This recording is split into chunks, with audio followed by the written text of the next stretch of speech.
Hello, true believers, and welcome back to the All Things Narrative podcast. And this conversation about Spider-Man went so long that we had to split it up into two parts. So, of course, as you can see by the title, this is part two. If you have not heard part one, I highly recommend it because we dove into the history of Spider-Man as a character and we talked a bit about our personal introductions, and we started to go deep into the mythos and the philosophy and the themes of Spider-Man, talking about how he has to balance his dual identity. Spider-Man is a coming-of-age story, the essentials of Peter Parker and Spider-Man, and we spent a lot of time talking about the three different live-action films as well, and those interpretations and how they're similar and different. So that is a great place to start before we get into this, because we are going to jump right into the middle of the conversation there. But before we do, a couple things. If you are enjoying these episodes, not only would it be really awesome if you left us a review, but I'd love to just connect with you. You know, maybe you were listening to our conversation about the different live action Spider-Man, and everybody's got their favorite, right? You know, you team Toby, team Andrew, team Tom. And, you know, all of us in the discussion, we have different ones. So maybe, you know, let me know which one's your favorite. And a great place that we could connect, there's a couple ways we could connect on this podcast is, you know, you could find us on Facebook and Instagram at All Things Narrative. And feel free to just comment or say hi, leave a message, whatever. And we'd just love to hear from you that you're listening. You know, maybe you're a Spider-Man comic book reader and you love the comics. And, you know, when I read the comics, I hear the voice of the guy who voiced Spider-Man on the 90s animated show, Christopher Daniel Barnes. That's when I read the Amazing Spider-Man comics. And when I read the Ultimate comics, I hear the voice of Josh Keaton from the Spectacular show. And maybe you want to let me know, like, who your favorite Spider-Man is ever, or what voice you hear if you read the comics. Whatever it is, feel free to connect with us at All Things Narrative. And also, you can go to allthingsnarrative.com and you can reach out by email. And one of the things that I really love about Spider-Man, because we're going to talk about Into the Spider-Verse in part two here, and this is this idea that anyone can wear the mask. Anyone can embrace this philosophy of great power and great responsibility and use their life to better themselves and to serve others with the gifts they have. In other words, as we like to say here, living a meaningful story. And if that idea is interesting to you in any way, then you got to check out our 6-week Live a Meaningful Story workshop. There's another round kicking off right here in Lake Worth, Florida. Would love to have you out as we, through 6 weeks, learn how to be intentional about our lives, how to tell our life story in ways that can inspire ourselves and others to live more meaningfully. It's a wonderful time. It's a great way to grow with a group of people talking about stories and learning how to better tell your story. And so if any of that interests you at all, I have a link to the signups right here in the show notes. And feel free to sign up for an early bird special of $120 for all 6 sessions. And without further ado, let's go ahead and jump right back into the discussion. Hello, and welcome to the All Things Narrative podcast, where we explore the relationships between the stories we love and the stories we live. I'm your host, Derrick, and let's get started. Are you guys hoping they make a Spider-Man 4 after No Way Home? Yes. Do you think they should keep going? I think they should keep going with, and it sounds like they're going to. They're going to have a street level Spider-Man where he's not in the cosmic threats anymore. Yeah. I hope that, I know everyone thinks it's going to happen, but I still think it should happen where Ned Flanders. That'd be funny too, but Ned becomes the Hobgoblin and he has to fight his friend that only he knows doesn't remember, friend, yeah. And he has to go through even more trauma and guilt and sorrow. But I am holding on to the hope for a Sinister Six. I know it will never happen the way I wanted to. Yeah. We got our Sinister Six movie though. Shut up. I mean, Sinister 5. No, stop it. So No, there is a 5. Sinister Six in No Way Home. Who's the 6th one? Mysterio. He's the one who pulled the strings for it all to happen. He may not be in the physical fight, but, he is the villain he's the orchestrator. Yeah, exactly. I think it's a Sinister Six. There we go. So on that level, I will not accept it. Okay. But yeah, I hope that it can. I felt like the end of that movie set it up. I felt like that was his origin story, and now the real Spider-Man, no Stark aid, right? No special suits. He is starting from nothing with a sewing machine in a destitute, empty apartment. He's ready to actually take it on. I feel like his origin story is done. Let's get the real, not mistake. Right. Let's get the real Spider-Man, the real Tom Holland. There's two big Spider-Man things that are an embarrassment that have not been done in a movie. One is Kraven the Hunter, which I'm sad for what might happen. I'm looking forward to that movie, the new Kraven. They're gonna mess it up. No, they're gonna screw that mess up. Where Kraven is actually an animal activist. Kraven needs to make Peter pee their pants. Exactly. So, like, how are they even going to do, like, the lion jacket? Because I don't know. I just don't know. Actually, I won't kill animals, but I will ruin We this probably lion. won't. I probably won't. But that is what No Way Home was supposed to be. It was supposed to be a cat and mouse story of Kraven hunting Spider-Man. But Sony said, no, you cannot do that. Because we have our own plans for Kraven. So then they're like, okay, we'll just bring back all the other villains from the other films. But, okay, here's what I think Spider-Man 4 should be, though. Play off Peter Parker not having any more connections. Amen. And have him be all in as Spider-Man and have introduce Black Cat. Okay, yeah, I was thinking that too. Have him form a romance and be all in as Spider-Man and neglect Peter Parker. Mm-hmm. And have Black Cat be that person that goes in with him. I think J. Jonah Jameson should hire Matt Gargan to hunt Spider-Man and get Scorpion in there and do whole story where Scorpion hunts him. And then Scorpion fails, like second act of the movie, Scorpion fails to bring him in. So Jameson, in desperation, at the beginning of the third act, turns to Kingpin. And says, and Jameson's Daily Bugle struggling company, Kingpin says, I'm going to bail you out. I'll help you get Spider-Man, but I'm going to bail you out. But Kingpin will use the media to his advantage to mask all his operations and whatnot. And then have Kingpin blackmail the one person that Spider-Man has learned to trust in the movie, Black Cat. Have Black Cat bring him in. And then Spider-Man turning to the one person who knows how to deal with Kingpin, Daredevil, and have a Spider-Man Daredevil team up. I thought you were going to say the black suit. That's when the black suit comes in and he starts. You could bring the black suit. I'm totally fine with that. But I think it is, considering how important Spider-Man and Daredevil team-ups are, like in comics and in shows and stuff, it is ridiculous if you have Charlie Cox and Tom Holland in the same world and you don't do anything with them together, especially if you're going to do Kingpin. That's absolutely has to happen because that is the whole premise of Spider-Man and Daredevil is the city. Yes. And the villains within the city. And of course they're going to run into each other. Yeah. And so therefore I feel like that has to happen no matter what. Especially, and I would love to see Kingpin in there. Yeah. And that would be amazing. Yeah, that's my dream Spider-Man 4. If you're listening, Sony. Well, I actually think I wouldn't even do a movie. I would just have Spider-Man appear in different things, just like how Daredevil is appearing and stuff. Just like how he's appearing in She-Hulk and what is having his Daredevil's in She-Hulk. Yeah, he's in She-Hulk. Yeah. What else is he in? He's in No Way Home. He'll be in Echo. He'll be in Echo. Yep. So just appearing and stuff because again, this is when no one knows who Spider-Man is. So if you're seeing Spider-Man just pop into stuff, I think that'd be a whole lot better than him actually just having his It's own a shame movie. Sony probably won't let them do that though. Yeah. I would love to see maybe in the second movie, again, pipe dream, Kingpin orchestrates the Sinister Six after the first movie.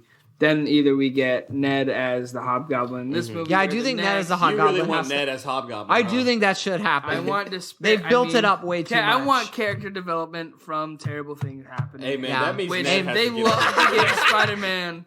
Ned's gonna have to drink some of that formula or something like that to get them muscle. Drink that Kool-Aid. No, if you see him, he's thinning out. Oh, he The is? actor, Yeah, yes. he's getting buffer. Let me see. Oh man, maybe he may come back as Hobgoblin. Yeah. Tragedy yet again. Yep. For Spider-Man's development. But then because then that's another thing. So that would feel like we're taking him back to where he was, despair and all that stuff. If we just went through a whole trilogy or even longer of him going through that despair and him actually finding out that duality, are we going to reverse it back to how he was before and he still has to suffer and things like that? Look, Spider-Man doesn't catch a break. I don't know what you've been reading. Spider-Man is not allowed to catch a break. No writer will ever let him be happy, except for the writers of the 90s cartoon that got canceled. Quickly. That's why it got canceled. They let him be happy. They're like, nope, this can't happen. Right at the end of the episode, it's like, actually, we're going to help you find Mary Jane. Actually, we can't. We Yeah. can't No, do you're that. canceled. No, we can never. He's not allowed to be seen happy. Ever. Well, there is this idea with Spider-Man writers, though. Even this will transition man. into the Spider-Verse, right? Uh-huh. That when Peter Parker has figured it all out, dead. yeah, exactly. That's what they do. So like, Right. Kill him. He has like they no have that brain. line. They have that line where Peter B. Parker says like, "Oh, he's basically perfect." Yeah. And that's like the writers telling you like, "Yeah, we had nothing left to do with that version, And so we now had to he's kill him dead. off." You know. You either live long enough to be someone else's character development, Or you die after your own. So you're good. All right, now you're gonna develop someone else when you die. That's That's so funny. Well, what I really love about Into the Spider-Verse is like it does take this comic book world very seriously. I mean, it's very visually like a comic book, you know? Mm-hmm. But what I love about it is I feel like Spider-Verse and like No Way Home does this. No Way Home is obviously influenced by Spider-Verse, Into the Spider, undoubtedly. Yeah. But I feel like it takes all these things that we've been talking about and puts it in one movie. So like if you think about what Spider-Verse is, I mean, Spider-Verse is essentially, it's a coming of age story with Miles. It's a hero's journey. It's a deconstruction done right, Ryan Johnson. Take a shot. Because it's also a reconstruction as well. It's an origin story, but it's also a passing on the torch baton story. It's action, adventure, comedy, drama, comic book adaptation, continuation. It's a groundbreaking experiment with the animation and the look. It's beautifully gorgeous from a film point of view. And it's a story about ultimately becoming the protagonist of your own story, you know? And like the first act of the movie is all about choices. Is Miles gonna make the choice to be Spider-Man? You know, that's like the departure of the hero's journey. And the second is all about belonging. It's about him finding the rhythms of what it means to be Spider-Man, the initiation. And then the return, the last third of the movie is all about identity. It's about Miles embracing this Spider-Man persona and making it his own. So we just watched Into the Spider-Verse together, and I know some of you guys hadn't seen it. So what are your guys' thoughts about it, about that movie? It was kind of long. I don't remember it being that long. Not in a bad way, but I was like, oh, I'm feeling this a little bit. It's got good pacing. Yeah, but I've seen it before. But looking back at it now, I feel like when you were talking about that, he had to really think about if he wanted to be Spider-Man. I don't think there was ever a doubt to Miles that like once he got these powers, it's like okay. Or I guess right after he met Spider-Man, like Peter Parker, it was like, okay, I know I have to be Spider-Man. Like, I have to put this on, and I have to take this responsibility. Yeah, I think once he dies, yes. Yeah, so, I don't know. I don't think there's anything new that came up with me after watching that movie. It's still a really good movie, and I enjoy all the characters, yeah. Yeah. Well, I liked the character development to the leap of faith. Because that's my favorite. That leap of faith was when he fully became, Spider-Man and started to act on it. Right. And then the graphics were amazing. I loved the comic book feel to it. It really felt like a comic book series to me.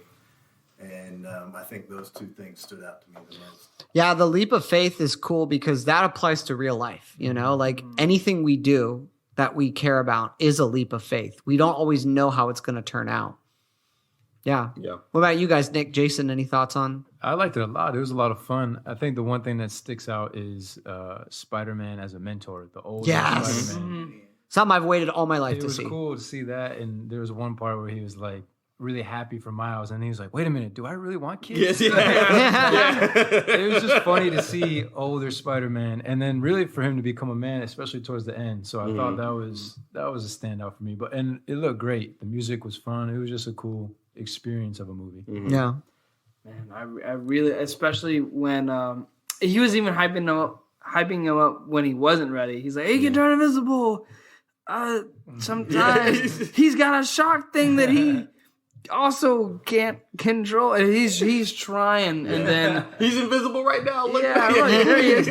But it was almost hurtful to tell him to stay behind. Yeah, and he didn't want to, and he really wanted him to be able to step into it. But he, even before, actually, it was really interesting because he wasn't. I felt like Peter B. Parker was not doing the self-sacrifice play out of a nobility. It was more of a I have nothing. Yeah. Anyways, he's living as a depressed person. Yeah. With he doesn't have MJ. He doesn't really have a thing. He's like trying to get it together, but part of it is the self-sacrifice. Part of it is him just giving up.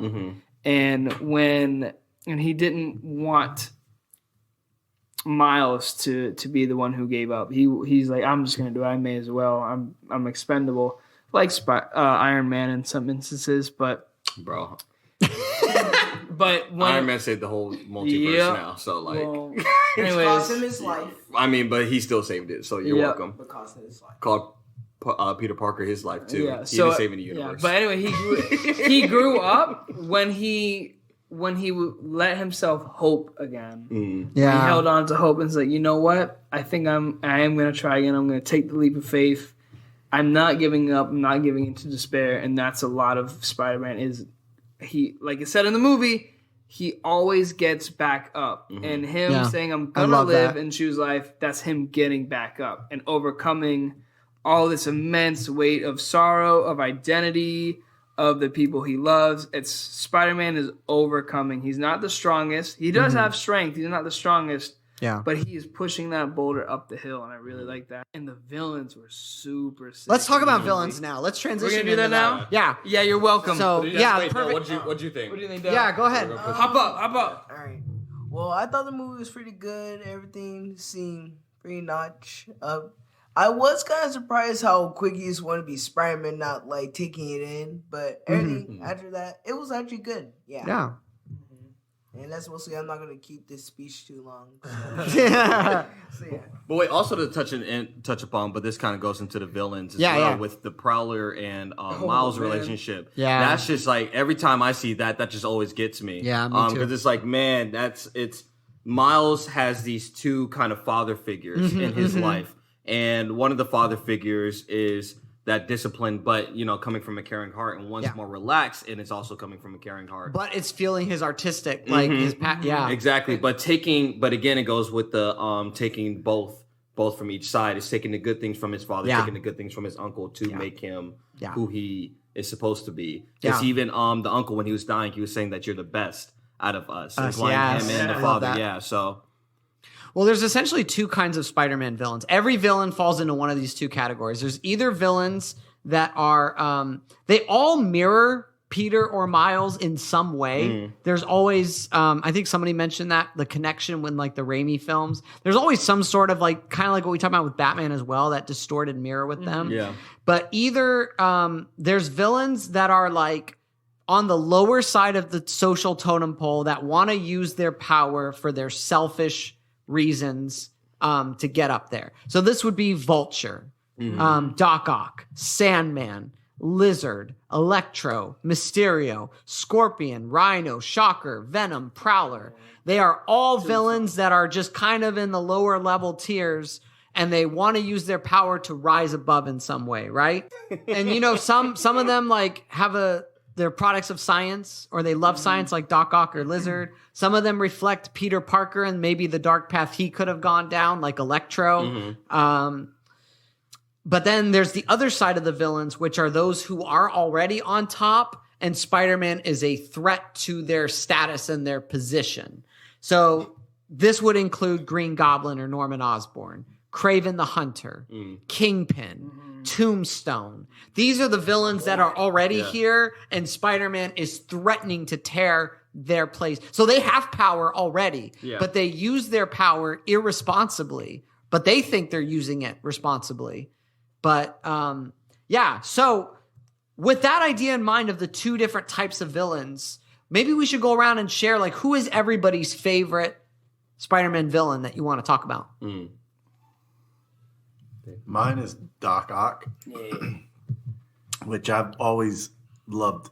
I've loved it in the comics, and I loved it in the movies, and even in Into the Spider-Verse. Although it was a little different, I liked her too. She had a lot of the same qualities. Same qualities. Yep. And so I think that's definitely my favorite. Cool.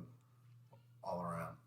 I would say some people, there's a debate if, like, who's the arch nemesis of Spider-Man. Some would say Venom, some would say Green Goblin, some would say Doc Ock.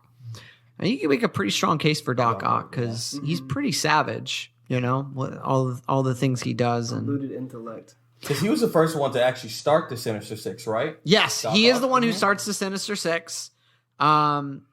He also moves into Peter's bedroom because What? Aunt May rents out his room when he moves out, and Octavius takes his room. So he is literally living in his enemy's room, you know, which is very good storytelling And there. then he even Keep your friends close. takes his body. Takes Peter his Parker's body, Yeah, Um, Superior Spider-Man. Yeah. Yeah, I love the Doc Ock in the PS4 Yep. game. That might be my favorite version. Oh, I love and I like him in. I know you'll probably disagree, but I like him in Spider-Man 2. I do like him in Spider-Man 2. And the Spider-Man game where it's just a slow and sad descent Yeah. into corruption, and it's Peter watching his friend, who he feels like he failed, succumb to sickness and then succumb to vengeance and desperation because he's losing his physical body's motor functions, and he's using science to save himself and get revenge. Because Doc Ock's whole thing is like, I am a genius and my genius must be appreciated. That could easily be Peter. Yeah. Like, easily he could fall into that bully victim Yeah.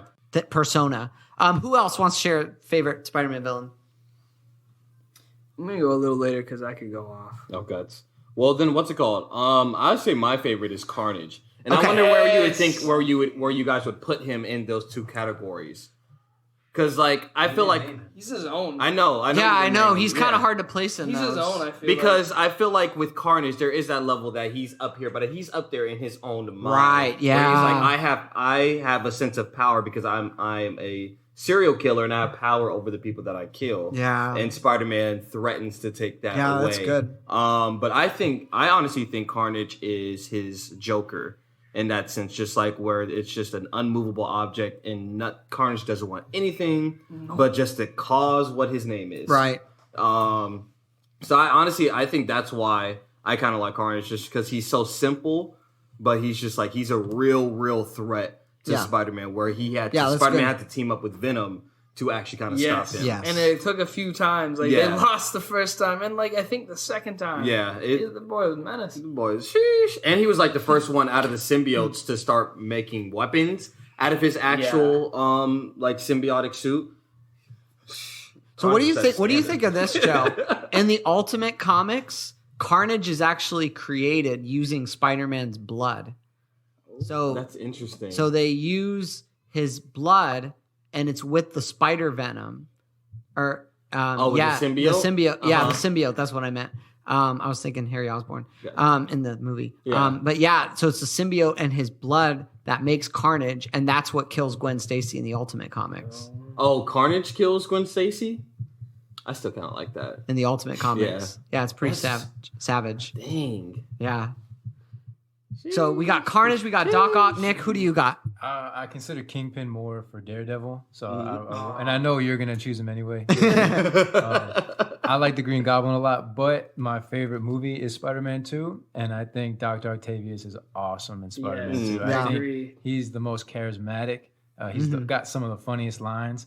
His suit and the practical effects. Yes, I love that. So good. Are probably the coolest to me in all of the movies. Yeah. And there's just a moment where he's building the fusion for the first time, and it starts to go wrong, and you start to see it go wrong, and he looks back at his wife, and he looks back.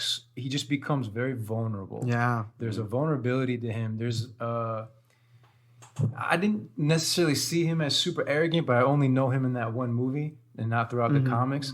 But he seemed very interesting to me, especially in that moment as a man. And then he redeems himself towards the end. But my choice would be Dr. Octavia. Cool. I forgot to mention in Orlando, the Universal ride. Oh, yes. Has Doc Ock. Yeah. I love the ride. Thank you for mentioning the ride. That's like one of my favorite. That, I mean, it brings it like to life because it's 3D and he's. You have Doc Ock chasing you, and you're just like, That's the greatest ride. Have you been on that ride? Oh, it's fun. Awesome. You have like Hobgoblin throwing pumpkin bombs at you and fire going around. You've got Hydro Man spraying you with Electros electrocuting your cart, and you're shaking. They're all coming after you, and Spider-Man like holds you with the web, and you start falling. And I can't get over it. It is a great ride. Let's go. Hey, I'm down. Jason, who do you got? Well, I've got like 3. I love, I know, I do just love all of Spider-Man's villains. He's got my favorite cast of villains. Yeah, me too. From Scorpio to Mysterio, Electro, Doc Ock, I love all of them. Yeah. I'll go quick on this, but I think design-wise, my favorite is Carnage. He's the coolest one. He's the scariest and most deadly one. He's the complete opposite of Spider-Man. And Spider-Man is like, I want to save everybody. Carnage is, I'm going to kill everybody. Right. And I'm mad at you because you're trying to stop me. That's all he wants to do is Cletus Cassidy and the Carnage symbiote are like, wait, you want to kill everybody? I want to kill everybody. Yeah. All right, let's do it. Like, there's some discourse in Eddie Brock and Venom. Carnage and Cletus are like, yep, we're good. Like, this is all we want to do. Yeah.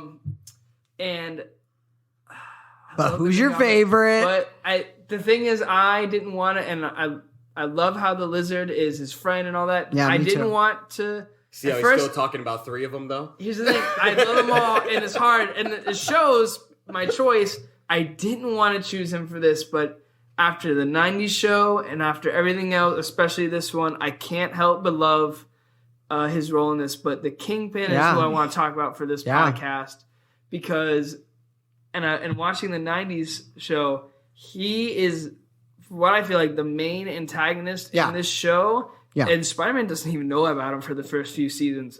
He's behind the scenes. But Spider-Man's thing is with great power comes great responsibility. Kingpin is the most powerful person in the city and in this series in the world because he controls the crime across the world. Right. He's the most powerful person and he takes no responsibility. It's all to build himself up. And Kingpin is kind of just a man. Right. But he's a man that's literally larger than life. Like, I love how they made him the size of 2 mattresses in the Spider-Verse.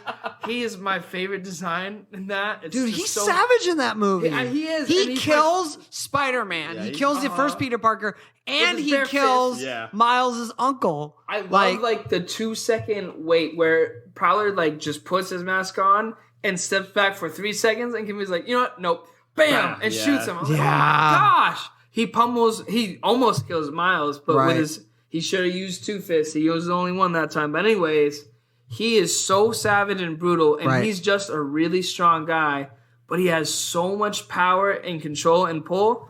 It's all to make himself bigger and to make himself better. It's all for himself. And just the way that he manipulates, he pulls strings. And Spider-Man's the opposite. He always saves. And Kingpin, super, super rich. Spider-Man has nothing. He's at the bottom. He's basically killing himself to save other people. He's destitute. He's using his own ingenuity. Kingpin takes and manipulates others' ingenuity. In the 90s show, this guy, Smythe's father dies, and he comes up. This guy's in a wheelchair, and Kingpin's like, it's a shame Spider-Man killed your dad. Let me roll you to help me out. Let me push you into my lab. I'll let you go when you I'll give you the chance to kill Spider-Man, but you work for me forever until that happens. He takes and manipulates ingenuity. And his own is just for the skill controlling crime, but Spider-Man has all his own, and he's authentic. Can I give you a piece of info that might add to this? Really? Oh, that might be dangerous. Go ahead. So, I know a lot of people love Kingpin with Daredevil, and I think he is Daredevil's arch nemesis. Mm-hmm. But Kingpin exists. Off with Spider-Man, right? Not only did he start off, but he is Spider-Man's fault. Oh, really? So in the Spider-Man No More comic, issue 50, when he gives up being Spider-Man, Kingpin makes his move to take over all the crime in New York. And he uses Spider-Man's absence to rise to power. And Spider-Man has to clean up that mistake, that negligence of responsibility for obviously many years later. Mm-hmm. So even though Daredevil eventually he becomes a prime antagonist, his rise to being the villain came because Spider-Man failed to act responsibly. Dang. But in the Daredevil, he's up to the same old business. He does the same stuff with Daredevil. Right. He puts the blame on him for everything and tries to take power when Daredevil's down. Yeah. And he is a really cool one. And that Daredevil does do a lot of justice for Kingpin. Yeah. He double dips in two heroes, man. Right. That's how, Two good heroes. Yeah, two really good heroes that are both red. Well, I love everybody's picks. I could talk about like Electro and Lizard are both really cool. Mm-hmm. But I'll talk about Norman Osborn, Green Goblin. I love how Norman Osborn is like on top of the world, but like he's got everything he could want with his business and his company and whatnot, but it's not enough for him. Mm-hmm. So in the comics, he actually starts to take over. He wants to be like at the top of like the underworld and all that stuff too, with his Green Goblin persona, because he just has this lust for power. But Spider-Man keeps getting in the way of that. And the idea of goblins in like mythology is that a goblin chooses a victim to torment and will not rest until the victim has been tormented enough. Yeah. Not killed. That's the crazy thing. It wants to, its existence, the goblin's existence in stories is to continue to be a thorn in the side of the protagonist. Or whoever they target. So it's interesting because Peter and Norman, again, they're opposites, right? In where they are socially, but they both put on costumes to become the fullness of who they believe themselves to be. So they both wear masks. They both put on these costumes and extend their personalities through that. I love like the speech that Green Goblin gives when he turns at the apartment scene in No Way Home, where he's like, we're gods. We shouldn't need that. It's like he wants the opposite of Spider-Man. And the first Raimi movie does this really well because I think Willem Dafoe is the best live action Spider-Man villain and he should have been a live action Joker as well. That would have been a great scene. I could have seen that. Yeah. I'm happy we got him as the Green Goblin because I don't know who else could have done it better. And it's interesting because in the Ultimate Comics, it's a little different, as I mentioned earlier, because Norman is he develops his Oz formula, get it, Oz for Osborn. So he takes the spider venom and he infuses it with his DNA, the Oz formula, kind of like what you see with Harry Osborn in the Amazing Spider-Man 2. And it turns him into this monster. And Norman essentially sees Peter as like the surrogate son that he has to kind of beat into submission to get him to do what he wants. It's very like a twisted child abuse in that, especially since Norman wants to mentor Peter and all that stuff. So it's really bizarre, like their relationship. He's more like a demon, like in that series. And you saw in the Into the Spider-Verse movie, that look of the Green Goblin, that's his look in the Ultimate Comics as well. And then, the Ultimate Comics ends with them taking each other out, basically. Peter doesn't kill him, but Norman dies from collateral damage from their fight. But then Peter also dies. Because Peter in the Ultimate Comics around like 18 or something? No, not even. I think he only gets to 16 or 17. Jeez, man. It's really brutal. But it's essentially that man that killed a 16-year-old. The poetic thing about the Ultimate Comics with that is that Norman and Peter are both injected with the same power. Like they both have the same power, but one is using it selfishly and the other selflessly. And he obviously killed Gwen Stacy. But yeah, Green Goblin, Norman Osborn. That's my pick for my favorite villain. So let's talk a little bit. I know we're going to start wrapping up in a bit. So let's talk a little briefly about side characters. Friends, romances, allies. And I'll start by throwing a hot question out there. Who is Peter's true love? Gwen. Definitely Gwen. Aunt May. Nothing changes except he loves Aunt May. Uncle Or Ben. everything changes except Uncle for he Ben. loves Uncle Ben. New York. New York. Ooh, see, man. this is good. Good question, Forget right? the ladies. This is all about this deeper stuff here. Yeah. I love. Sorry. Forget about the ladies. Well, I love Gwen. I've always loved Gwen more than MJ. But I love MJ as a character a lot. And I don't think the Raimi films did her super accurately, which is frustrating because that's who people think MJ is.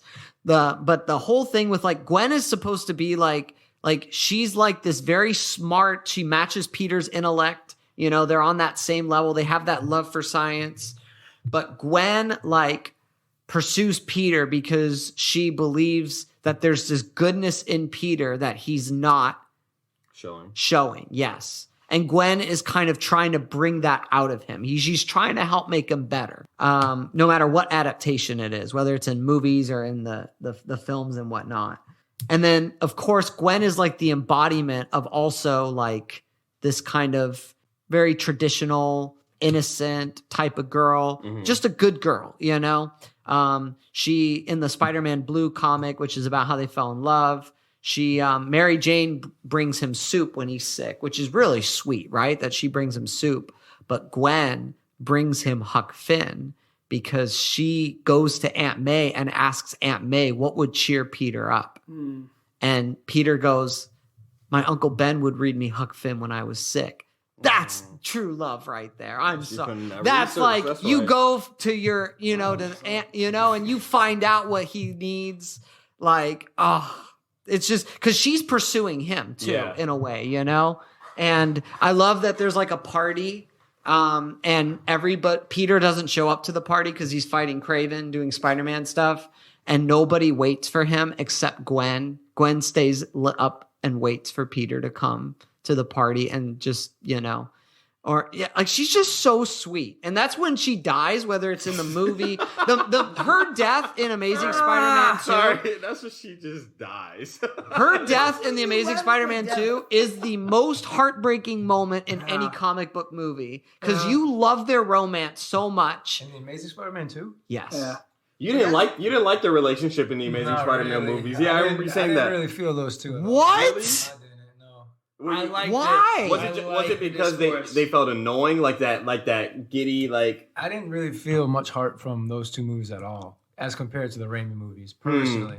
Interesting. Are you kidding? That's like the best thing in the movie. He shows that he's the most savage one. And which one? In Amazing Spider-Man 2, when when he kills Gwen? Yeah, just showing that Green Goblin's the most savage. I don't know how to tell you any other way than I just don't buy their romance. Oh, see, I don't buy Toby and Oh, I do. I don't. I definitely. I don't think me and Mr. Darling do. I think I agree with Nick. No. What? I felt a lot more relational in the first movies than I No. did What? the second. Because all Mary Jane is a childhood crush. Like, what do they share together other than that? The world not seeing them for who they truly are. I don't know. I was Like just you throwing that not out. saying them for her. Yeah. I mean, like, There's the struggle of being together. They, Peter doesn't know. He's kind of struggling with, can I be? but that's what him and Gwen have too. Yeah, but But that didn't on happen until when Green Goblin died in Spider-Man 3. That's when they really got together in this. Yeah. There's a certain longing in Toby for MJ. It's like a painful and sweet longing to have this But culminate. what is he longing But for? can't. Because He here's the loves thing: her. What- if her, that long- MJ was like comic book MJ, I would understand. But she's not. They stripped her of comic book MJ's best They did what to her? qualities. So, like for example, in the comic book, MJ is drawn to Peter because Peter runs into danger. Aren't they And- neighbors? They're neighbors in the first one, aren't they? Yeah. Yeah, in the movie, So yeah.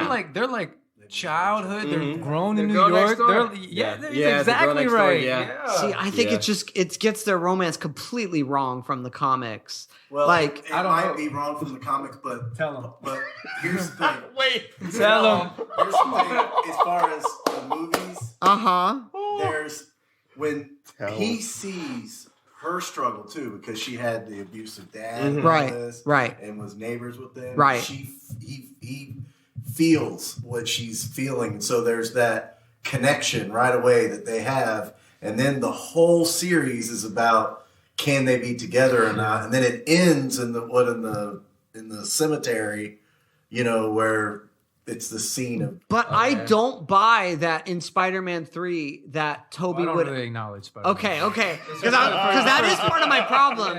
Is I don't buy that he would act like that after getting MJ. I'm really only thinking of the first two. Okay. Well, okay. I can kind of argue with that because now this is the nerd that hasn't gotten anything he wanted. Now he's got that, but now how is that person really supposed to like act or really know how to act in something like that? Well, and I think he's developed and realized that although that's who he wants to be with, he loves her more. He doesn't want to see her harmed in any way, so he loves her more to push her away. Rather than accept her as, and put her in danger.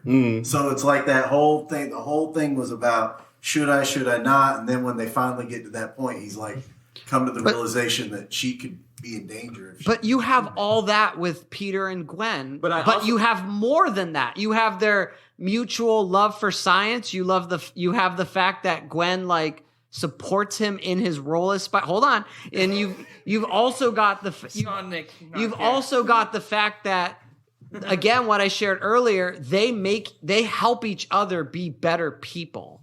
I don't see that with MJ and Peter, that they actually help each other grow in any way. So I think the way the directors choose to make a film, how they choose to shoot it, is going to affect the relationship. So the first two Spider-Mans are just warm. They're sincere. It's got that soap opera feel. Yeah. But that is not there in the Amazing Spider-Man. I disagree. I feel this coldness in especially the digital look. So you may be looking at something, we are looking at the same thing in very different ways, and feeling very different things. So the way it's filmed, the way MJ is, Kirsten Dunst, I think, is just a good actress. Yeah, absolutely. What's it, Emma Roberts? Emma Stone. Emma Stone, in that one, I didn't really like her in that movie, and though other movies I do like her, but even still, it just doesn't resonate with me. I'm sorry, y'all. I'm actually not sorry. Y'all. That's my opinion, but It's not the story he needs. Right? It's not the story you need. I think Nick is right in that that's what it is. like hearing that. Yeah. You're seeing it from a sort of different perspective. Yeah. Like the movie, you feel it more in the original 3 movies. You kind of have that warm feeling where I didn't feel that as much in those movies. Well, and I think this I goes. understand what you're saying about the character development and their relationship. Like on paper, Andrew Garfield and Emma Stone should be hitting the notes that you're talking about. But when I watch it, I don't feel it. Yeah. That's kind of the way I feel too. I guess, let me ask you guys a question. Do you feel like you relate more with Toby's Peter? As a character? See, I think that's part of it too. Because when I see Andrew's Peter, that's the Peter that I feel like I've read growing up all my life. And I feel like that's the Peter that for me, I like my personality and my history. That's the Peter that I feel like I've been with. And there's some really weird parallels with me and Tori and me and Gwen that we also kind of bring to the table as well. So I acknowledge that there's a lot of personal stuff. We're bringing our biases. We do. And I think that's the point is the way we experience what's in front of us. Yes. And I think that's ultimately what it is who we connect with more, and who we see ourselves in more. That's where we're going to feel, because the coldness that you feel, I felt the opposite. I felt I feel like these two just should be together and they need to be I felt good when they were together, and that's why when they are torn apart, it's tragic. But I do love the fact that Noam brought up Tom Holland and Zendaya. as an option. There's no love for It's crickets. for MJ on there. I mean, I really think that she was my. No, I'm just kidding. I don't really. I think both MJ and Gwen. I thought a lot. I think that the heartbreak was really real in that second movie. in Amazing Spider-Man, or yeah, especially since it's kind of his fault. Yeah. Well, the whole movie's kind of his And he fault. broke that promise. Well, Like, I'm gonna ignore the hallucinating dad, and this is what I'm Well, gonna choose. but the thing I And love about dad was right. But the thing that I love about Gwen, though, is that, like, Gwen as a character, like, Gwen was raised by a police officer. So she has that heroic bent to run into danger and to help. She doesn't just want to stand on the side, you know? So, like, Gwen, and that's what I like about her compared to MJ in those movies, is I feel like Gwen is a very active character who makes choices and doesn't have her choices made for her. Like, I think she doesn't allow Peter to do, like, even with her ultimate death, when Peter says, you can't be here, she says, you don't get to decide what I get to do. Mm-hmm. If I have the ability, and she basically gives him the power responsibility speech. Like, if I know how to do something, I need to do it. So it's like, it's just cool, like, to see. But I mean, like, the thing I love about, to go to MJ though, the thing I love about MJ is that when Gwen dies, because MJ is like the party girl, she's masking her pain from her abuse and all the terrible things in her life. But when Gwen dies, Peter gives her a wake-up call of like, hey, the party is over. When are you going to grow up? And like, it's really harsh what he says to her. But Gwen's death allows MJ to mature. And it's actually what allows her to love Peter in a lot of ways. And Peter also learns to heal from Gwen's death, you know, through MJ, because MJ is okay with him being Spider-Man, which is that, you know, in Spider-Man 2, it's like so wonderful when like she stands there and she's like okay with, you know, like accepting that life. Bro, she left the whole wedding though, man. That was yeah, obviously yeah, that's, man. but that's wild, man. Yeah. Yeah. But that is the theme with any love interest, whether it be Mary Jane or Gwen. It's this theme of there's bad and then good, right? From Spider-Man Blue, Nick. You know, I feel like in my life there's always the bad and then the good comes, but it's always the bad, you know? So it's always like that testing that's there. I feel like Spider-Man really represents the night is always darkest before the dawn. Yeah. So there's. Are we gonna talk about any other side? Yeah. Go ahead. Pick another one. So, talk about Ned. So. Ned, that is not Ned Leeds, by the way, in the MCU films. That is Genki from the Ultimate Miles comics, but that's a whole other thing. So, anyways, go ahead. So, love interest, but I never really cared about that much in the movie. All right, who do you got? So, I've got, and this is mostly from the 90s show, but I appreciate them in the other ones. It's about, we would be amiss if we did not talk about Eddie Brock. Okay. And we did not talk about my boy, J. Jonah Jameson. Yeah. I love Jonah so much. He's a giant jerk. I love him. Do you know which person, real life person, J. Jonah Jameson is modeled after? No, but please tell me. Stan Lee. Really? Stan Lee created him. Stan Lee's just yelling at folks. And So everybody knew that Stan Lee had a dark side. Because he was the editor-in-chief at Marvel, you know? So everybody knew he had a very demanding personality. Yeah. J. Jonah Jameson is him. And so Stan Lee basically said that he injects half of his personality in Peter Parker and half his personality in J. Jonah Jameson. I love that even more. And his wife, you know who his wife is in the comics? Because he put his wife as a character in the Spider-Man comics. You know who it is? Aunt May. It's Gwen.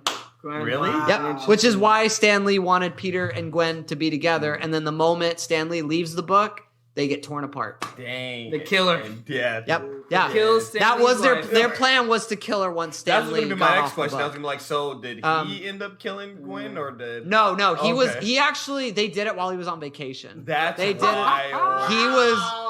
Turn your back. They actually told him that... He actually told them that you have to find a way to bring her back sometime. And they did, and that was the Clone Saga. Oh, boy. And then they killed her again. So, like in the 90s show with like Mary Jane, like that's essentially what they did with her. Dang. They killed her, quote unquote. Then they bring her back as the water, and then they die. It's the same thing they did with Gwen in the comic. That Mary was rough. Yeah. You guys gotta traumatizing watch childhood moments. But Jason, anyways, Eddie Brock and Jameson, what do you got? So the 90s I really love because the beef starts from episode 1. The beef. Eddie Brock gets fired twice within 3 episodes, indirectly because of Spider-Man / Peter Parker, and it's the slow buildup of hate for both entities, and it's really, really good. And Brock kind of represents the people, the minority of people that feel stepped on by Spider-Man or by Peter Parker, and it grows and it grows and it grows, and it takes away his humanity. And while Spider-Man rejects that hatred and that vengeance, Eddie Brock fully takes it on. Yeah. And it comes back to bite Spider-Man. Yes. And I really thought that it was cool because it's just something that gets to a boiling point that was happening in Spider-Man's shadow. He had no idea that this was even happening, and he was just kind of like, whatever. And then sometimes he would purposely kind of annoy Eddie Brock as Spider-Man, and it comes back to bite him. And you know what? Kind of good, because it showed him, like, you do step on people.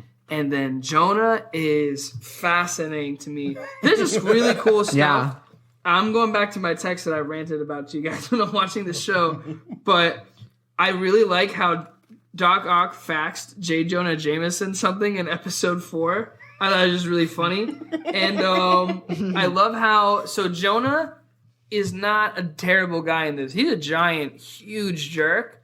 But there's something that he encompasses that Spider-Man does that the villain's something that's love and protection. So J. Jonah Jameson loves his son, the astronaut. And he sees that this is the true hero, unmasked, doing his duty to his country and to his family. This is the hero, and he despises people who act above the law. So he has his own sense of justice. He doesn't like it violated, and it ties into trauma from his wife, who he loved because his wife was killed by someone that he was investigating. That he, that person, the mob boss, hit his wife instead of him. Criminal with a mask. Oh, wow. Yeah. Oh, if you watch that episode... Yeah, criminal with a mask. Yeah, if you watch the episode, Spider-Man is, like, trying to threaten him to like, kind of scare him and get him off Peter Parker's case, and he says, "Get off my case, Jonah," and, like, he has a PTSD flashback, and, like, it's of 20 his wife seconds dying. long of a mob boss saying that over the phone, and he's like, and Spider-Man's, "You hear me?" And he goes... Yeah, and he's just holding a picture of his wife. The shows back in the day used to slap. Nowadays, yeah, seriously, that's wild. And, they only had a 20-minute runtime, and they have all these amazing concepts just smothered in censorship. But anyways, so he goes out of defense for his wife in the memory of her. He's like, I'm doing it for her, and he actually does care.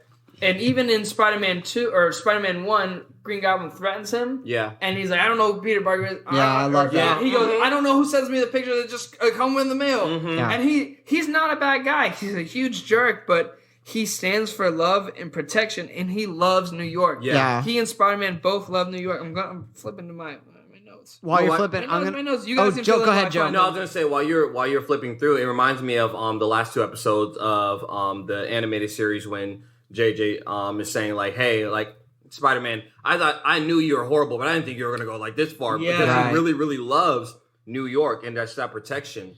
I'm gonna make a bold statement about J. Jonah Jameson.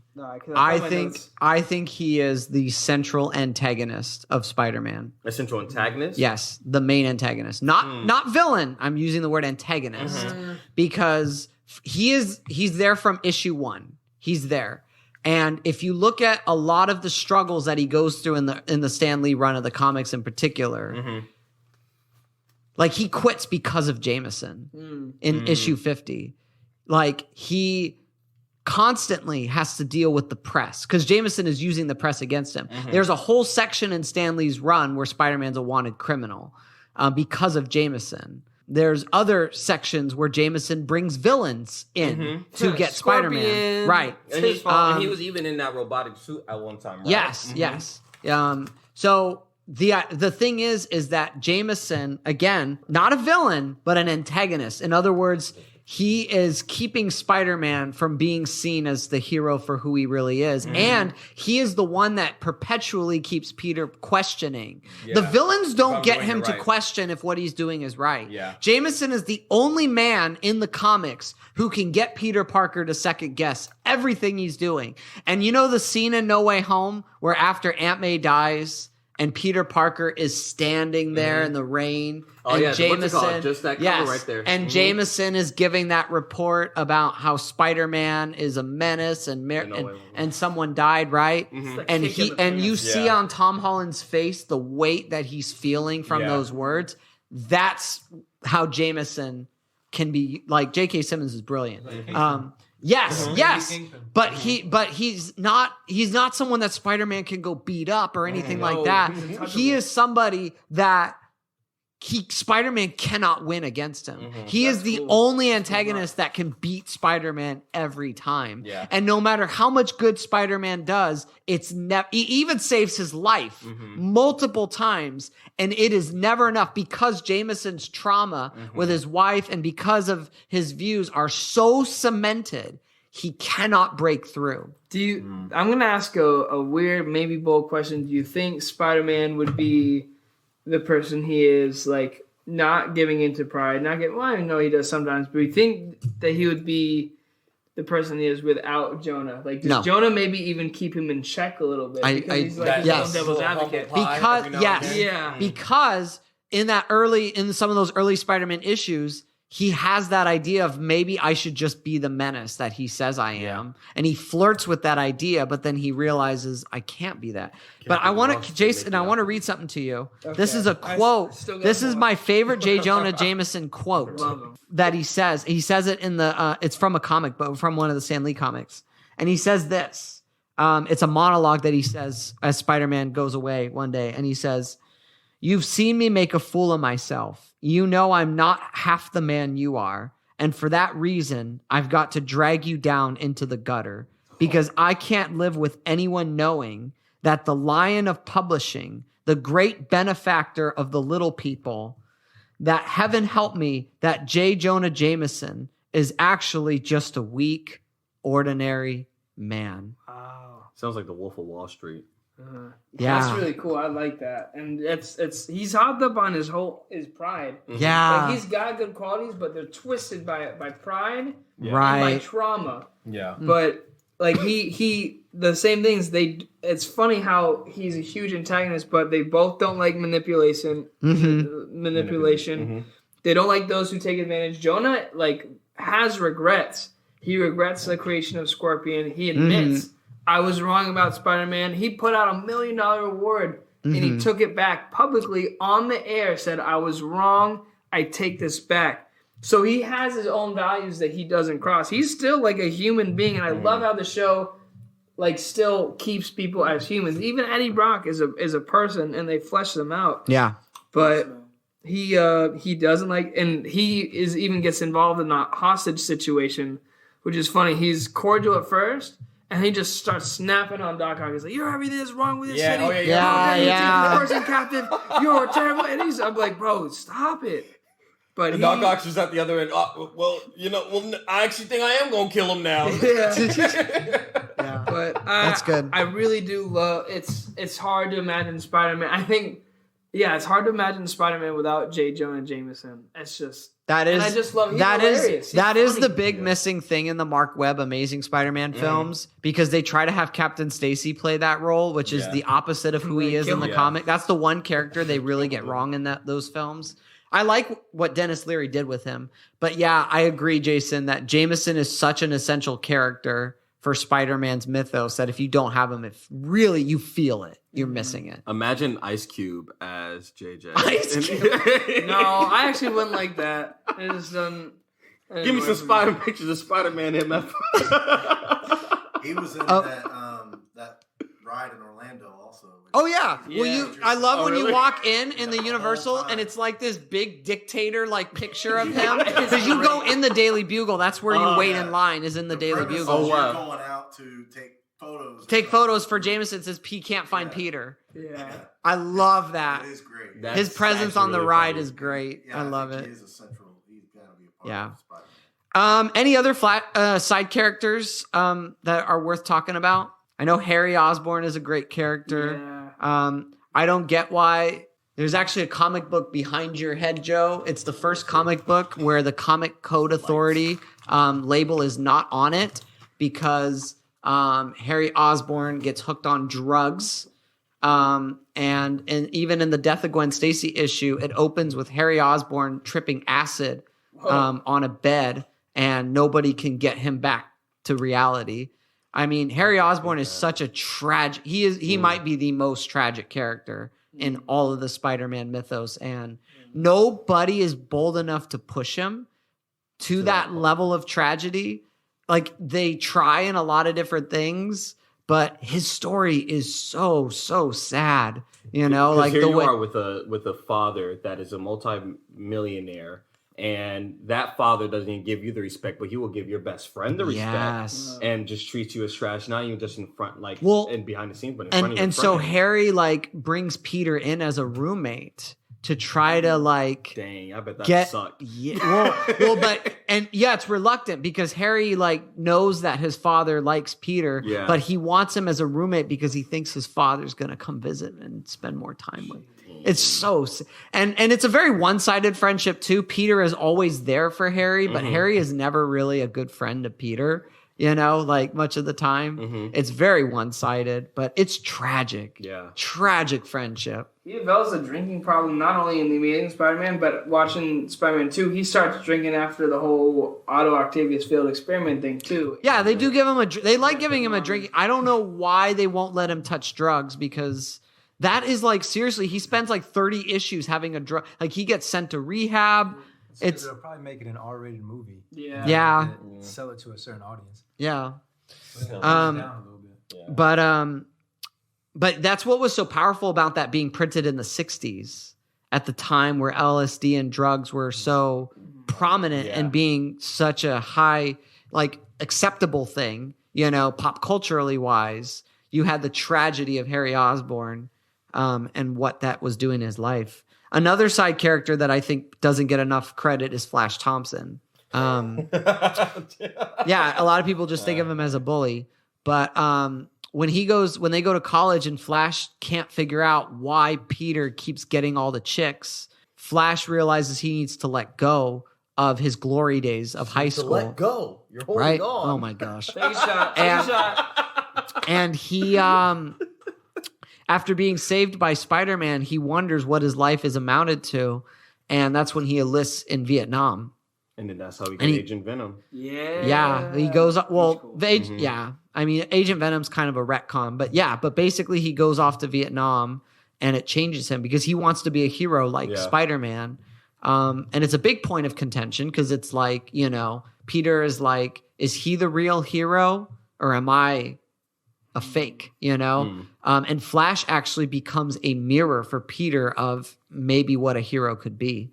And then Flash comes back and he's obviously incredibly PTSD'd and seeing the redemption of him and Peter's relationship from being the bully and the victim to being Peter being his bully for a while. And then eventually them coming to mutually respect each other, you know? And the Amazing Spider-Man series did that perfectly. Yeah. Flash was the bully, then Peter bullied him, and then by the end they're buddies. Yeah. And that's perfect. It's perfect. That's a great short character arc of their, because Flash is one of the most in-depth characters in the comics. So yeah, wonderful story. But yeah, any other like favorite Spider-Man moments before we kind of wrap up with how Spider-Man inspires us? Any other like just fun moments you want to talk about in any particular medium or form or adaptations or anything at all you want to add before we close with our final piece? Yeah. I do. The symbiote stuff. Yeah. I like it in the 90s, and contrary to popular opinion, I like how they handled it in Spider-Man 3 with how he got it. Yeah. And then how he lost it to Eddie Brock. Like the scene in the church was really, really cool when he wakes up and he's on the side of the building. When I was a kid and I saw that, and when I was a kid and I saw this movie in general, I liked it. I liked Skinny Venom. Don't really much anymore. I did hate the dance scene. I liked, like, it was cool to see that and just how much stronger he felt, how he acted, and him losing it. And it actually comes from the 90s series too, in the dream sequence that happens when when the Venom symbiote crawls onto him, where it's his Spider-Man suit and the symbiote wrestling for him and fighting over him. And eventually the symbiote suit, they're both giant, by the way, rips him out of Spider-Man suit's grasp and then consumes him. And then the first thing that Spider-Man does when he wakes up on the building is he gets down, there's $1 million bounty on his head, and like just construction workers start coming after him. Yeah. He's throwing them. Right. And he's like, what am I doing? Because that's the regular Spider-Man at first. And then he goes, defending myself, that's what. And you're like, ooh, this is... Spider-Man doesn't throw to civilians. What's going on? And then he starts to become that menace. And you're like, this is very, very different. He stops making quips and he just threatens or yells at his villains. I'm like, this is not Spider-Man. But the way they did that, and it's just, they were cool moments. Well, I love how the Spectacular Spider-Man show, which we watched this episode together, I love how it added this piece in the Venom symbiote saga of a mental battle. Where the symbiote had infected his mind and he had to try to go dig through past memories. And the symbiote was trying to poison his memories and trying to twist what actually happened, that's a great metaphor for sin. Yeah. Like, about when we let something like fear or greed or lust or pride or envy, whatever it is, and it actually can distort the narrative that we tell ourselves. And I love how the symbiote, like, it shows that the symbiote was changing Peter's perception of the world and of his self and his experiences, and that it wasn't just the physical battle on the church, it was the spiritual battle for his soul that the symbiote was doing too. And to piggyback, I guess, with Venom and Spider-Man 3, one of my favorite scenes in that, or even in the whole trilogy, I guess, is when it's Sandman and Venom, and it looks like they're about to win, and Sandman's slamming Spider-Man on the steel pipes. And then Harry comes, and Harry saves him. And they're both teaming up to actually save Mary Jane. It's just the music, them actually together again, and just like actually defeating them. I was like, oh, my heart. It's not an unredeemable movie. I love that part. Yeah. And then he dies. Yeah. And then he dies. You can end that with every Spider-Man story. Yeah. And then he died. I hate it. I don't like funeral. That. I mean, he was gonna die anyway. Yeah, he was. Any other like particular moments you guys want to talk about before we get to the final part? Any just moments that we kind of missed that you're just like, whoa, I have to mention this? Well, I remember in Avengers Infinity War with when Thor came down into Wakanda, that was such a memorable moment. I'm kidding. I was like, I'm just saying nonsense. Wow. Oh man. Time to hit him. That was a very memorable moment. Well, he was about to kill him. I think Spider-Man catching Winter Soldier's arm. I like that. Yeah, that's cool. I love like the tension. So like, there's always like I feel like this race against the clock. Like, what Spider-Man is doing has consequences beyond what he can see, and so like between his Peter Parker life and his Spider-Man life, what's he like? Time sometimes is the nemesis. He doesn't have enough time, and I loved in like. People hate on the Amazing Spider-Man 2. Obviously, you could tell from me bringing it up that I love it. It's not perfect. It's definitely not as good of a movie as the Raimi films. But in terms of the ideas, I just adore them because I love the idea that of every scene in that movie is about running out of time and how is he going to fight against that nemesis, so to speak. And, like the clock tower and everything. And that idea of the ticking clock, there's also something about that, like in Spider-Man Blue, where it's like Kraven is like manipulating the forces of nature, Lizard, Vulture, Rhino, these different villains, and that nature or fate is trying to come against Peter and Gwen being together, but they want to be together in spite of fate and nature and destiny and all these things conspiring against them. Let's see, any other moments that I could think of? I mean, I just love the little moments. Like, again, in The Amazing Spider-Man 2, in that movie, when he's going around and he's saving people, and there's the boy there's the bullies picking on him, and Peter once is amazed at his science skills, his project, and then walks him home. I just love the little things like that, or the moment in No Way Home when the three Spideys are together, which is probably the most fun I've ever had in a movie theater, was like seeing the three, like that was trippy, watching all three Spider-Man together, talking about their experiences, talking on the rooftop with Tom about loss and everything and grief.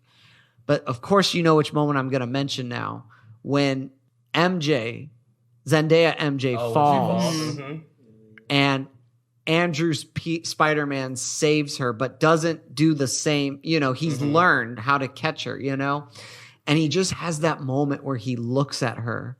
He knows that that's what he should have done, but he got his moment of redemption. He got to try again. That moment is pulled from Mark Millar, who wrote Civil War. He did a series called Marvel Knight Spider-Man, which I have back there. And that scene is actually pulled from there, where Green Goblin, out of his sick, twisted trauma, wants to recreate the death of Gwen, but this time with MJ. And so he literally stages it all over again to recreate the trauma. But then Spider-Man, of course, gets the chance to save MJ the proper way, you know? And it's just a really like powerful moment. Do you think that Andrew Garfield was setting up mannequins and just throwing them off the building to practice the perfect catch with catching somebody, or? Oh, I don't know. I just know that man is just he's my favorite actor. He's just so good. But were you gonna say something? I was just gonna say one more, unless you were gonna get right. Yeah, go for it, and then we'll wrap up with this last part. So just because I feel like it'd be an injustice if we didn't mention it, but Willem Dafoe's Green Goblin in No Way Home. I mentioned him. Oh, you did? Oh, okay. I just want to make sure. Yeah, we can mention him again though. He's amazing. That was amazing. I love those fight scenes with he. Did you know he did all the fight scenes? That is not a stunt double. Nothing. At 60 years old, he did all those fights. And yes, if you watch the behind the scenes, they really are falling through stuff. The sets are real. Like, the whole second half of No Way Home feels nothing like the rest of those movies. Instead of them all being digital, like they're all practical effects again. And I'm just like, where has this been? You capable of this? Just the lines were so good, and he was just an overwhelming threat. And like when I saw him and he's like in his rags, I'm just nervous. Yeah, and me too. What's funny, the thing is, I actually, for a second, I put him aside. I'm like, there's another threat. And then he was just asleep the whole time, and he became the threat. And it was so scary. His face, his lines were delivered so well. It was just so cool. And well, they really play up Doc Ock's going to be the main antagonist. And then when he gets cured, you get this sense of hope that things are going to work out. But then you realize that. Oh, yeah. And that was the enemy. That's the best scene in that movie, by the way, is that tension. That was the enemy that became the friend, but the real threat was the one who came, the only one the one who seemed like a friend. I love how you worded that. Yeah. That's good. Because even Sandman was like, wait, who are you? And then he just got zapped back into the thing. But he was the one who came as innocent and weak, and he was the worst and most dangerous threat. He said, "Oh, Spider-Man, I'm so weak." And Electro and Electro was one tick away from being cured. Yeah, one tick. Gosh. Oh, you mean Jamie Foxx? That was just who he was. He wasn't really Electro. He was just Jamie Foxx in the MCU. Yeah, but I think he nailed Max Dillon. He made me nervous every time he spoke. I'm like, this man's a problem. Leave him in the dungeon. He's not good. Like, did you hear what he said? He's gonna kill. Leave him in the dungeon. This guy just puts me on edge. He's so good. Well, let's end with this, guys, because we've gone on long enough. I will definitely be splitting this in multiple parts. But let's end with this. So, how does Spider-Man inspire you to live a meaningful story? Nick, why don't you start? I actually had to look it up because I was like, I don't even know how this dude inspires me. No. There was a quote that said, with great power comes great responsibility, but it's actually with great responsibility comes great power. And I was like, Kingpin has no responsibility and he has actual no real power inside himself, but Spider-Man does. And so that is inspiring, the way that he takes responsibility and desires responsibility, and then he's able to grow from that. So with great responsibility comes great power. Joseph. I think I would say, and this line was kind of talked about in the Spider-Verse movie, but when Spider-Man falls, he gets back up, and just that even when you get knocked down to life, it's just a continuous getting back up and dusting yourself off and taking those licks, but also throwing those licks. So, yeah. Yeah, good. How about you, Dave? I think what he inspires me is the fact that he is an average person. Yeah. Who's given responsibility and struggles with that, and still takes the leap of faith to follow that and to see where it leads him and acts on it. I feel like that's our life. Everything that we do is, especially as a Christian, you have responsibility now as a Christian with the Holy Spirit. You got to take that leap of faith and act on it and see where it leads you. So I feel like that's how he inspired me. Yeah, that's good. Jason? What inspires me is that Spider-Man has something in himself that he cannot help but save or reach out to help.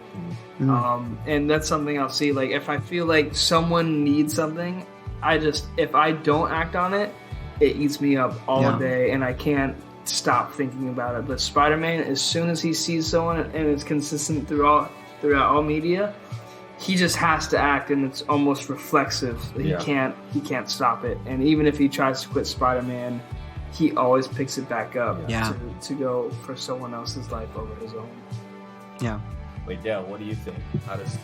Dale, how does Spider-Man inspire you? If I had to be honest, now don't hate me for this, but he doesn't kind of inspire me. But really, most of what inspires me is Kevin Hart. No, just listen. Although he's funny and a little appropriate, he still has a good heart, and he shows how he appreciates people just the way as Spider-Man does. So